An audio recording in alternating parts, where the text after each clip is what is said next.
Estamos de volta com o TV Mar News, são 8 horas e 54 minutos e a gente vai agora para uma entrevista muito interessante. Tocar num assunto, gente, que realmente vale a pena. Olha só, a Ferrofrente é uma associação que inclusive esteve ontem em Brasília para falar sobre a ampliação das ferrovias aqui no nosso país, né? A Frente pelas Ferrovias que esteve ontem lá em Brasília, eu gostaria de conversar com o presidente dela, inclusive, José Manuel. Tudo bem, José Manuel? Muito bom dia para você. Muito bom dia a vocês aí da Rádio Gazeta de Maceió, Alagoas, esse estado em que eu tenho grandes amigos aí. Muito prazer falar com vocês. Nós tivemos aqui em Brasília, conversando no Tribunal de Contas da União e também no Supremo Tribunal Federal. E fizemos uma reunião entre este grupo, que é um grupo que reúne especialistas e estudiosos independentes, porque hoje há uma grande pressão para a renovação antecipada das ferrovias, o que nós consideramos um absurdo, porque não atende ao país. Você quer, em poucas palavras, o que acontece hoje com essa história de renovação antecipada é uma farra. Nós, da Ferrofrente, temos uma independência total e compromisso com o que nós defendemos. Somos livres, queremos investimentos, mas não queremos malfeitos. O que nós não temos no país, só para você ter ideia, nós não temos ferrovia de passageiro no Brasil. Nós temos alguns grupos que dominam o transporte de cargas e querem deixar isso dessa maneira. Estou às suas ordens. Pois e como é que foi essa reunião que aconteceu ontem? A reunião foi muito interessante porque nós temos que quebrar esta lógica nefasta que acontece com a ferrovia. A lógica atual não é de aumentar a participação do modal ferroviário. Todo o Brasil viu na greve dos caminhoneiros, aliás, eu quero aqui mandar um grande abraço aos caminhoneiros do Brasil, que não tem culpa nenhuma do caos que acabou acontecendo há poucos meses atrás. Eles tiveram uma manifestação legítima que merece o nosso aplauso. E conseguiram transformar aquele momento num momento absolutamente didático, porque a nação brasileira como um todo percebeu o quanto nós somos dependentes do modal rodoviário. A gente está transportando mais de 80% em cima de caminhões. Nada com os caminhões, mas isso não tem mais cabimento. Né? É verdade. E quem participou dessa reunião ontem? Quais foram os órgãos presentes? Nós tivemos conosco, que é nosso consultor, inclusive técnico, que é o Bernardo Figueiredo, que foi presidente da Agência Nacional de Transportes Terrestres. Nós tivemos com o Frederico Bussinger, que é um ex-secretário de Transportes aqui do estado de São Paulo. Nós tivemos com a Maria Rosa, que é da CNTU, a Confederação Nacional dos Trabalhadores Universitários Regulamentados. Nós tivemos com o nosso departamento jurídico, o doutor Bruno Meirinho, que é o diretor jurídico, e nós tivemos também com representantes da Associação Nacional dos Usuários dos Transportadores e Cadastros. E aí,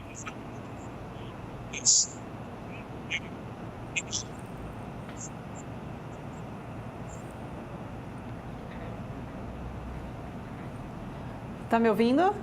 Estou te ouvindo, é que fez um barulho grande, mas estou te ouvindo sim. Tá ok.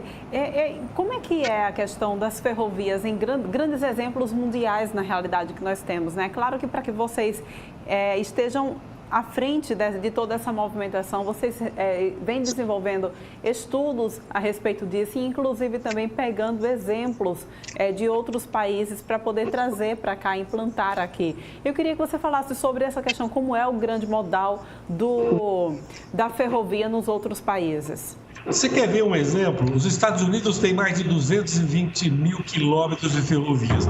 Nós temos cerca de 28 mil, dos quais só funcionam 12 mil quilômetros. Então, prestem bem atenção os nossos queridos ouvintes aí dessa importante emissora de rádio em Maceió, né? Que eu tenho, como eu disse no início, grandes amigos aí, entre eles o Ronaldo Lessa, um grande deputado federal aí da sua região de Maceió de Alagoas, o governador do estado, etc. Olha bem o que acontece. Enquanto os Estados Unidos têm 225 mil quilômetros, nós temos só 12 mil quilômetros de ferrovias. É uma vergonha, é um absurdo. E ainda por cima com transporte de carga. nós temos pouquíssimo transporte de passageiro. São Paulo e Rio, por exemplo, que são duas das maiores cidades do país, nós não temos transporte de passageiro por trem, porque fecharam isso, acabaram com isso. Então é preciso redesenhar o sistema com outra lógica, entregar o Nordeste ao Sudeste, ao Centro-Oeste, acabar a ferrovia transnordestina, fazer com que as ferrovias também do Nordeste funcionem, a integração com o Centro-Oeste, exportar mais mercadorias, mas sobretudo trazer também mercadorias para os centros consumidores. O que nós temos hoje são ferrovias que transportam em grande parte minério de ferro. Nada contra o transporte, até porque minério de ferro é fundamental. Mas nós precisamos transportar carga geral também. Então, nós queremos mudar... Manuel, você está ao vivo aqui pela TV Mar e eu queria que você falasse para a gente quais são as grandes vantagens da implantação da malha ferroviária aqui no Brasil para transporte também de passageiros. Você aumenta a racionalidade, diminui custo e principalmente reverte uma situação absurda. O Brasil fez o quê? Ocupou de uma maneira criminosa as periferias da cidade. Nós expulsamos o trabalhador do centro, onde tem, por exemplo, aí em Maceió, em todo o nosso querido Nordeste. Eu tenho, inclusive, filhos do sangue nordestino, então eu tenho um enorme prazer de falar com vocês. Eu posso dizer o seguinte, essa ocupação é louca. A gente põe o trabalhador longe do centro onde, em geral, tem escola, tem hospital, tem todos os equipamentos urbanos, lazer, teatro, cinema, etc. Você leva lá o trabalhador e nos grandes centros você coloca ele a 2, 3 horas de distância. E depois não traz o trabalhador de volta com dignidade para sua casa. Então, primeira coisa é humanizar o transporte de passageiros. Em termos de carga, é racionalizar, é construir centros de concentração de carga, centros de distribuição de carga e juntar ferrovia, rodovia, hidrovia, o setor aeroviário e também as dutovias. Você viu o que aconteceu no momento em que houve a manifestação do caminhoneiro? Os aeroportos não tinham combustível, porque não tem dutos, em grande parte, levando combustível aos aeroportos. Tem muita coisa errada, mas para que a gente mude isso, nós precisamos cortar o atraso, entrar no século XXI e acabar com essa história de dizer que ferrovia está muito bem. Não está muito bem. Estão gastando uma nota, 3 grandes grupos estão insistindo em dizer pelo rádio, pela televisão, pelos jornais, que ferrovia no Brasil vai bem. Isso é mentira. Ferrovia vai muito mal e a gente precisa que a sociedade brasileira perceba isso e pressione a classe política para que a gente mude. Nós não temos, por exemplo, nada contra o lucro. Nós queremos investimento, mas nós não podemos aceitar que o lucro seja apenas para a empresa. Nós queremos que seja reinvestido no sistema. Queremos que haja investimento. É isso que é importante. Tá? Eu não preciso nem citar esses grupos, mas são 3 grandes grupos que estão aí dominando o sistema ferroviário. Pois é claro, a gente está a 2 dias das eleições, inclusive presidenciais, e é inevitável a gente falar disso. Eu queria que você pudesse falar um pouco. Existem projetos concretos dentro dos programas de governo, das pessoas que estão tentando assumir o poder? Como é que anda essa questão da ferrovia sendo levada à frente pela política? Olha, sinceramente, abrindo o coração e te falando com toda a honestidade e franqueza e criando uma relação de amizade com vocês e de respeito e de confiança. A maior parte dos políticos do Brasil ainda não conseguiu entender a importância estratégica da ferrovia e, mais do que a ferrovia, um sistema logístico integrado, onde nós possamos fazer funcionar o que nós chamamos sempre de intermodalidade, conectando tudo isso no país. Nós não temos isso. A classe política discute a questão de ferrovia muito de forma superficial, não entraram nos detalhes e eu até entendo que numa eleição muita gente não tenha nem tempo de parar e pensar. Nós estamos produzindo um documento que vai ser entregue aos 2 candidatos que passarem para o segundo turno, que tudo indica acontecerá no segundo turno, e depois um outro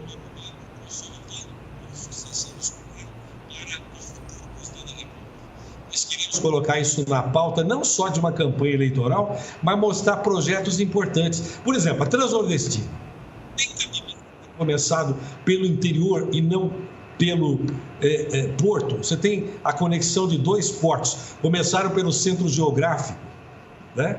Lá no meio do interior de Pernambuco. O que aconteceu? Construíram um pedaço da ferrovia, mas ela não chega a porto nenhum, ou seja, não é útil, e gastaram cerca de 4 bilhões de reais nisso, começando por Salgueiro, uma cidade importante do interior de Pernambuco. Podiam ter começado pelo porto de Suape, ou pelo outro porto que também querem conectar perfeitamente, né, para que dessa forma a gente tivesse a aplicação de recursos de maneira razoável. Que nós vamos ter que gastar mais 4, 5, 6, 7 bi para acabar a Transnordestina? Não tem cabimento. E o governo, enquanto isso, permite que a empresa continue tendo a concessão para construir. Tinha que caçar isso. Tinha que retomar. Aqui em São Paulo, muitos trechos de ferrovias, nós temos 5 mil quilômetros de ferrovias, dos quais só funcionam 2 mil. Eu falei do Brasil, 28 mil que eles dizem que temos, na verdade funcionam 12 mil. Então nós temos projetos, sim, nós temos estudos, sim, mas o que a gente precisa nesse momento é falar de uma linguagem forte e firme.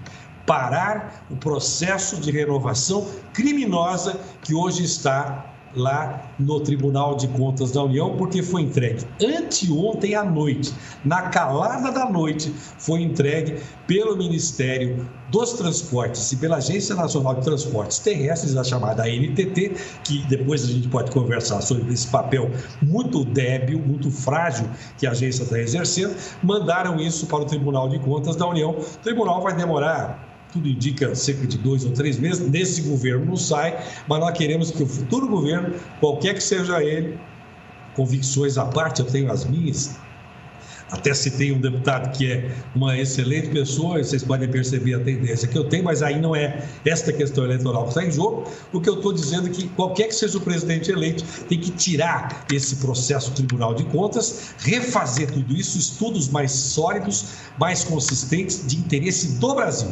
Que a gente precisa, nossos queridos ouvintes aí de Alagoas, queremos colocar o interesse público na frente do interesse particular. Chega de botar o interesse pequeno, né? Eu não quero fazer aqui referências pessoais, o nosso tema ele não vai ser fulanizado, nós não queremos transformar isso numa guerra de pessoas, temos aqui projetos de ideias e projetos para, de alguma maneira, oferecer ao Brasil um futuro melhor, porque as futuras gerações tenham um destino melhor do que o que nós temos. Eu citei os Estados Unidos, podia citar a Rússia, podia citar a França, podia citar agora, eu quis comparar com os Estados Unidos em função do tamanho territorial. Nós somos um continente, temos que interligar esse nosso continente também com a...